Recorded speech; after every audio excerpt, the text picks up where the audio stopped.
आप सभी छात्रों का स्वागत है Subhash study centre YouTube channel पर। आज का यह वीडियो कक्षा 10 के छात्रों के लिए काफ़ी ज़्यादा इम्पोर्टेंट है, क्योंकि इस वीडियो में हम आपको बताने वाले हैं कुछ महत्वपूर्ण प्रश्नों को जो आपकी बोर्ड परीक्षा 2022 के लिए मोस्ट इम्पोर्टेंट हैं। और ये प्रश्न है ऑब्जेक्टिव यानी बहुविकल्पी, क्योंकि आपका जो प्रश्न संख्या यानी पेपर के शुरुआत में ही जो पहला प्रश्न होगा जो कि एक प्रश्न संख्या होगा और एक का खा गा घा और अंगा के अंतर्गत जो भी प्रश्न पूछे जाएंगे ये सभी प्रश्न किस तरीके के होंगे, बहुविकल्पी होंगे। यानी कुल 5 प्रश्न आपसे पूछे जाएंगे बहुविकल्पी। प्रश्न संख्या 1 के अंतर्गत आपसे कुल कितने प्रश्न पूछे जाएंगे? 5 बहुविकल्पी प्रश्न पूछे जाएंगे। इन्हीं प्रश्नों को दृष्टि में रखते हुए कुछ मोस्ट इंपोर्टेंट प्रश्नों को मैं यहाँ पर उपलब्ध करा रहा हूँ आप सभी को, तो आप इन प्रश्नों को भी याद कर लीजिएगा क्योंकि ये मोस्ट इंपोर्टेंट है 2022 के लिए। तो यदि आप चैनल पर नए हो तो चैनल को सब्सक्राइब करना ना भूलें और बेल आइकन को भी जरूर दबाएं ताकि आने वाली प्रत्येक वीडियो का नोटिफिकेशन आप तक पहुंचता रहे और इसी तरह के वीडियोज के द्वारा आप अपनी प्री बोर्ड परीक्षा और बोर्ड परीक्षा की बेहतर तैयारी करते रहें। प्रश्न है, आंधी और प्रतिध्वनि किस विधा की रचना है? यहाँ पर पहला विकल्प दिया गया है कहानी, दूसरा विकल्प है उपन्यास, तीसरा है निबंध और चौथा विकल्प है काव्य। तो आंधी और प्रतिध्वनि किस विधा की रचना है? कहानी विधा की रचना है और यह जो है जय शंकर प्रसाद जी की कहानियां हैं। जय शंकर प्रसाद जी की कहानियां हैं आंधी और प्रतिध्वनि। अगला प्रश्न है यहाँ पर, प्रायश्चित किसकी रचना है? पहला विकल्प है पद्मलाल पुन्नालाल बख्शी की, दूसरा विकल्प है रामधारी सिंह दिनकर की, तीसरा विकल्प है जयशंकर प्रसाद और चौथा विकल्प है भगवती चरण वर्मा की। तो राइट आंसर क्या हो जाएगा कि प्रायश्चित किसकी रचना है? मोस्ट इंपॉर्टेंट प्रश्न है यह, इसे आप जरूर ध्यान दीजिएगा। और इसके जो है प्रायश्चित रचना के रचनाकार कौन है? भगवती चरण वर्मा जी। राइट आंसर क्या हो जाएगा? भगवती चरण वर्मा जी। अगला प्रश्न है यहाँ पर आप देख सकते हैं, यह भी प्रश्न काफी ज्यादा महत्वपूर्ण है। रेणुका और हुंकार किस विधा की रचना है? रचनाओं से संबंधित प्रश्न इस तरीके से पूछे जा सकते हैं, या तो उनकी विधा पूछी जा सकती है या उनके रचनाकार का नाम पूछा जा सकता है। तो यहाँ पर रेणुका और हुंकार किस विधा की रचना है? पहला विकल्प है काव्य, दूसरा है कहानी, तीसरा है आलोचना, चौथा विकल्प है आत्मकथा। तो रेणुका और हुंकार किस विधा की रचना है? तो यहाँ पर राइट आंसर हो जाएगा रेणुका और हुंकार काव्य विधा पर आधारित रचना है। और ये जो रचनाएं हैं किसकी रचनाएं हैं? रामधारी सिंह दिनकर जी की। किसकी रचनाएं हैं? रामधारी सिंह दिनकर जी की रचनाएं हैं। आप ध्यान दीजिएगा, रेणुका और हुंकार रामधारी सिंह दिनकर जी की रचनाएं हैं। अगला जो है प्रश्न मोस्ट इंपॉर्टेंट है, सही विकल्प का चयन करें। सही विकल्प का चयन करें। यहाँ पर पहला जो है विकल्प दिया गया है इरावती वृंदावन लाल वर्मा की रचना है, दूसरा है मेरी असफलताएं बाबू गुलाब राय का निबंध संग्रह है, तीसरा विकल्प है जन्मेजय का नाग यज्ञ राय कृष्ण दास का नाटक है और चौथा विकल्प है यहाँ पर सर्वोदय की बुनियाद श्री हरिभाव उपाध्याय की रचना है। तो इन चारों कथनों में से कौन सा कथन सही है आपको चुनना है। तो राइट आंसर क्या हो जाएगा इस प्रश्न का? सर्वोदय की बुनियाद श्री हरिभाव उपाध्याय की रचना है। राइट आंसर क्या हो जाएगा? सर्वोदय की बुनियाद श्री हरिभाव उपाध्याय की रचना है। और अगला प्रश्न है यहाँ पर आप देख सकते हैं, गद्य को कवियों की क्या कहा गया है? गद्य को कवियों की क्या कहा गया है? तो यहाँ पर पहला विकल्प है भंगिमा, दूसरा विकल्प है ताल, तीसरा विकल्प है कसौटी और चौथा विकल्प है ये सभी। तो राइट आंसर क्या हो जाएगा कि गद्य को कवियों की क्या कहा गया है? कसौटी कहा गया है। गद्य को कवियों की क्या कहा गया है? कसौटी कहा गया है। अगला मोस्ट इंपॉर्टेंट प्रश्न है, सागर की लहरों पर डॉक्टर भगवत शरण उपाध्याय द्वारा रचित किस विधा की रचना है? यहाँ पर पहला विकल्प दिया गया है निबंध, दूसरा विकल्प है यात्रावृत्त, तीसरा है आलोचना और चौथा ऑप्शन है संस्मरण। तो सागर की लहरों पर यह रचना किसकी है? डॉक्टर भगवत शरण उपाध्याय जी की रचना है। और इस रचना की विधा क्या है? तो यहाँ पर राइट आंसर क्या हो जाएगा? यात्रावृत्त। रचना की विधा क्या है? यात्रावृत्त विधा पर आधारित रचना है, जो कि डॉक्टर भगवत शरण उपाध्याय जी की रचना है। अगला प्रश्न है यहाँ पर, एक अंक के नाटक को क्या कहा जाता है? पहला विकल्प है एकांकी, दूसरा विकल्प है नाटक, तीसरा विकल्प है पत्रिका और चौथा विकल्प है कहानी। तो एक अंक के नाटक को क्या कहा जाता है? जिसमें एक अंक का ही वर्णन होता है, जिसमें एक अंक के बारे में ही वर्णन किया जाता है लेखकों के द्वारा, तो उसे क्या कहा जाता है? एकांकी कहा जाता है। और हिंदी की प्रसिद्ध एकांकी कौन सी है? दीपदान है। हिंदी की प्रसिद्ध एकांकी कौन सी है? दीपदान है, जिसके लेखक कौन हैं? राम कुमार वर्मा जी हैं, या आप कह सकते हैं डॉक्टर राम कुमार वर्मा। कहीं कहीं लिखा मिलेगा और कहीं कहीं आपको मिलेगा राम कुमार वर्मा। तो यहाँ पर एक और प्रश्न बन जाता है कि हिंदी के प्रमुख एकांकीकार कौन हैं? तो डॉक्टर राम कुमार वर्मा जी हैं। और प्रश्न यदि बनता है कि डॉक्टर राम कुमार वर्मा की एकांकी का नाम लिखिए, तो उत्तर क्या हो जाएगा? दीपदान। अगला प्रश्न यहाँ पर आप देख सकते हैं, कृष्णदास कौन थे? पहला विकल्प है निबंधकार, दूसरा है आलोचक, तीसरा है गद्य गीतकार और चौथा है कवि। तो राइट आंसर क्या हो जाएगा कि राय कृष्णदास जी कौन थे? गद्य गीतकार थे। कौन थे? गद्य गीतकार थे। अगला प्रश्न है, कलम का सिपाही की रचना किसने की? मोस्ट इंपॉर्टेंट प्रश्न है यह प्रश्न। यहाँ पर जो पूछा गया है आप देख रहे हैं, मोस्ट इंपॉर्टेंट प्रश्न है। कलम का सिपाही की रचना किसने की? पहला विकल्प है वृंदावन लाल वर्मा ने, दूसरा विकल्प है अमृत राय ने, तीसरा विकल्प है प्रेमचंद ने और चौथा विकल्प है इनमें से कोई नहीं। तो कलम का सिपाही की रचना किसने की है? राइट आंसर हो जाएगा अमृत राय ने। और कलम का सिपाही जो रचना है यह किसकी जीवनी है? तो कलम का सिपाही मुंशी प्रेमचंद जी की जीवनी है। आप ध्यान दीजिएगा, कलम का सिपाही मुंशी प्रेमचंद जी की जीवनी है और यह रचना किसकी है? अमृत राय जी की है। अगला प्रश्न है, धर्मयुग का संपादक कौन है?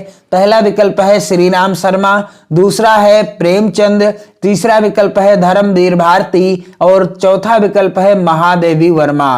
तो धर्मयुग का संपादक कौन है? राइट आंसर हो जाएगा धर्मवीर भारती। धर्मयुग का संपादक कौन है? धर्मवीर भारती जी हैं। अगला प्रश्न है यहाँ पर, महादेवी वर्मा द्वारा रचित निबंध है। यहाँ पर पहला विकल्प दिया गया है रेती के फूल, दूसरा विकल्प है छड़दा, तीसरा विकल्प है हंस और चौथा विकल्प है उर्वशी। महादेवी वर्मा द्वारा रचित निबंध है कौन सा? छड़दा। राइट आंसर क्या हो जाएगा? दूसरा ऑप्शन सही हो जाएगा।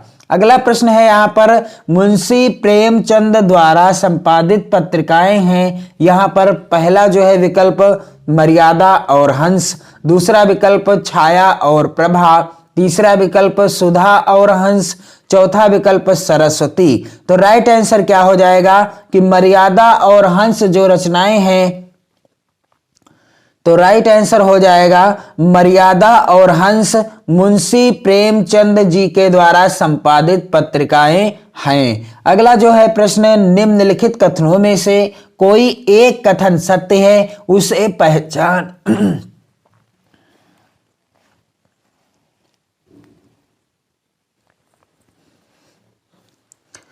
अगला प्रश्न है, निम्नलिखित कथनों में से कोई एक कथन सत्य है, उसे पहचान कर लिखिए। पहला विकल्प दिया गया है कनुप्रिया धर्मवीर भारती का प्रसिद्ध उपन्यास है, दूसरा है आचार्य हजारी प्रसाद द्विवेदी कवि एवं कहानीकार हैं, तीसरा है बाबू गुलाब राय एक उपन्यासकार थे और चौथा है प्रेमचंद कहानी और चौथा है प्रेमचंद कहानीकार एवं उपन्यासकार के रूप में प्रसिद्ध हैं। तो राइट आंसर क्या हो जाएगा? दिए गए विकल्पों में से कौन सा जो है विकल्प या कथन सत्य हो जाएगा? प्रेमचंद कहानीकार एवं उपन्यासकार के रूप में प्रसिद्ध हैं, यही राइट आंसर है, यानी चौथा जो ऑप्शन है यहाँ का सही हो जाएगा। अगला प्रश्न है अंजलि काव्य के रचयिता हैं। यहाँ पर पहला विकल्प है वियोगी हरि, दूसरा विकल्प है राम कुमार वर्मा, तीसरा विकल्प है विष्णु प्रभाकर और चौथा विकल्प है राम नरेश त्रिपाठी। तो अंजलि जो है काव्य विधा पर आधारित रचना है और इसके रचनाकार कौन है यानी रचयिता कौन है? राम कुमार वर्मा जी। राइट आंसर क्या हो जाएगा? अंजलि काव्य के रचयिता कौन है? राम कुमार वर्मा जी हैं। अगला है प्रश्न, यहाँ पर आप देख सकते हैं हिंदी गद्य के प्राचीनतम प्रयोग किस भाषा में मिलते हैं? यहाँ पर पहला विकल्प है राजस्थानी व ब्रजभाषा, दूसरा ऑप्शन है राजस्थानी और पहाड़ी भाषा, तीसरा है राजस्थानी व आधुनिक भाषा और चौथा है खड़ी बोली। तो हिंदी गद्य के प्राचीनतम प्रयोग किस भाषा में मिलते हैं? राइट आंसर हो जाएगा राजस्थानी व ब्रजभाषा। राजस्थानी व ब्रजभाषा में हिंदी गद्य के प्राचीनतम प्रयोग मिलते हैं। यहाँ पर आप देख सकते हैं अगला प्रश्न, छायावादी युग के प्रमुख लेखक हैं। तो यहाँ पर पहला विकल्प दिया गया है यशपाल, दूसरा विकल्प है वृंदावन लाल वर्मा, तीसरा विकल्प है राम कुमार वर्मा और चौथा विकल्प है भारतेंदु हरिश्चंद्र। तो राइट आंसर क्या हो जाएगा? छायावादी युग के प्रमुख लेखक कौन हैं? राम कुमार वर्मा जी हैं। दिए गए विकल्पों में से डॉक्टर राम कुमार वर्मा जी छायावादी युग के प्रमुख लेखक हैं। अगला प्रश्न है यहाँ पर गुलाब राय द्वारा रचित आत्मकथा कौन सी है? पहला विकल्प है मेरा जीवन प्रवाह, दूसरा विकल्प है मन की बातें, तीसरा विकल्प है मेरी असफलताएं और चौथा विकल्प है नई पौध। तो बाबू गुलाब राय द्वारा रचित आत्मकथा कौन सी है? दिए गए विकल्पों में राइट आंसर क्या हो जाएगा? मेरी असफलताएं। और यह प्रश्न मोस्ट इंपॉर्टेंट है, मेरी असफलताएं किसकी रचना है? प्रश्न आता है यदि, तो उत्तर क्या हो जाएगा? गुलाब राय। और यदि प्रश्न पूछा जाता है गुलाब राय द्वारा रचित आत्मकथा कौन सी है, तो उत्तर क्या हो जाएगा? मेरी असफलताएं। यहां पर अगला प्रश्न देख सकते हैं आप, काफी ज्यादा इंपॉर्टेंट है। निम्नलिखित कथनों में से कोई एक कथन गलत है, उसे पहचान कर लिखिए। दिए गए कथनों में से कोई एक कथन क्या है? गलत है यानी असत्य है, उसे पहचान कर लिखना है। तो यहाँ पर पहला विकल्प है रस मीमांसा आचार्य रामचंद्र शुक्ल जी की रचना है, दूसरा विकल्प है उर्वशी रामधारी सिंह दिनकर का उपन्यास है, तीसरा विकल्प है मेरी असफलताएं बाबू गुलाब राय का निबंध है और चौथा विकल्प है ध्रुव स्वामी जय शंकर प्रसाद का नाटक है। तो इन कथनों में से कौन सा कथन असत्य है यानी गलत है? तो राइट आंसर क्या हो जाएगा? उर्वशी रामधारी सिंह दिनकर का उपन्यास है। गलत कथन कौन सा है? उर्वशी रामधारी सिंह दिनकर का क्या है? उपन्यास है। अगला प्रश्न है अजात शत्रु किस विधा की रचना है? पहला विकल्प है संस्मरण, दूसरा है रेखा चित्र, तीसरा है नाटक और चौथा है कहानी। तो अजात शत्रु किस विधा की रचना है? राइट आंसर क्या हो जाएगा? अजात शत्रु नाटक विधा की रचना है और यह किसकी रचना है? जय शंकर प्रसाद जी की। किसकी रचना है? जय शंकर प्रसाद जी की रचना है, आप ध्यान दीजिएगा। अगला प्रश्न है तितली उपन्यास है, तो यहाँ पर पहला विकल्प है जयशंकर प्रसाद, दूसरा है प्रेमचंद, तीसरा है जैनेन्द्र और चौथा विकल्प है यशपाल। तो तितली जो है उपन्यास विधा पर आधारित रचना है और यह किसकी रचना है? जयशंकर प्रसाद जी की रचना है। कंकाल, तितली और इरावती अपूर्ण, ये तीन प्रमुख उपन्यास किसके हैं? जयशंकर प्रसाद जी के हैं, आप ध्यान दीजिएगा। अगला प्रश्न मोस्ट इंपॉर्टेंट है, सूरज का सातवां घोड़ा किस विधा की रचना है? यहाँ पर पहला ऑप्शन है उपन्यास, दूसरा है नाटक, तीसरा है आत्मकथा और चौथा ऑप्शन है काव्य। तो सूरज का सातवां घोड़ा रचना किसकी है? धर्मवीर भारती जी की रचना है। आप ध्यान दीजिएगा, धर्मवीर भारती जी की रचना है सूरज का सातवां घोड़ा। और यह किस विधा पर आधारित रचना है? तो यह उपन्यास विधा पर आधारित रचना है। सूरज का सातवां घोड़ा उपन्यास विधा पर आधारित रचना है और यह धर्मवीर भारती की रचना है। तो ये थे कुछ महत्वपूर्ण प्रश्न जो आपकी बोर्ड परीक्षा 2022 के लिए काफी ज्यादा इंपॉर्टेंट हैं। इन्हें आप जरूर याद कर लीजिएगा और इसी तरह के महत्वपूर्ण प्रश्नों से रिलेटेड वीडियो मैं आपको जल्द से जल्द उपलब्ध कराता रहूंगा इस चैनल पर। तो आपको क्या करना है, वीडियो को ज्यादा से ज्यादा मित्रों में शेयर करना है और मेहनत के साथ अपनी परीक्षा की बेहतर तैयारी करनी है। यानी अब आपको जरा भी ढिलाई नहीं बरतनी है, क्योंकि अब आपके आगामी जो पल हैं वो काफी ज्यादा इंपॉर्टेंट हैं आपकी बोर्ड परीक्षा को दृष्टि में रखते हुए। तो पढ़ते रहिए, मस्त रहिए, हमेशा खुश रहिए। जय हिंद।